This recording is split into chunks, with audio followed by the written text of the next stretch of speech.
Duha ka adlaw nga Justice Zone Seminar gipahigayon sa Royal Garden ning Dakbayan sugod kagahapon ug matapos karong adlaw ug ang mga partisipante niini ang local police sa Osamis Sikan Provincial Mobile Force Company, CIDG Misamis Occidental, Provincial Intelligence Unit ug uban pa. Matud pa ni Judge Merifit Putoy Munti de Ramos tumong og tuyo sa maong seminar nga aron ma-empower ang kapulisan mahitungod sa mga kaso sa online sexual abuse and exploitation tungod kay sa pagkakaron ang atong kapulisan wala pay capacity nga mohimo og case build up sa online sexual abuse and exploitation og kinahanglan pa nga mo-coordinate sa WCPC kon Women and Protection Center Mindanao Field Unit nga nakabase sa Zamboanga City.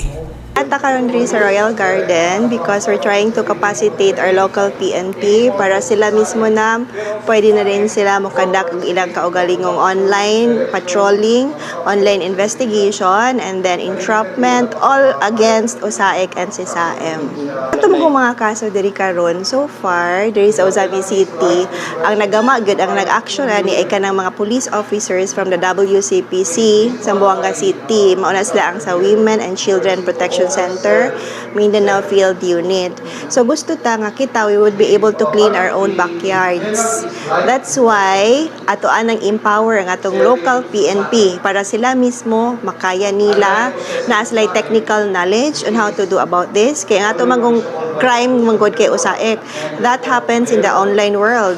So dili man bisan kinsa ang makatrabaho ani nga PNP, dapat ang PNP nga mo trabaho ani capacitated, kabalo sila unsaon pag-navigate through the online world.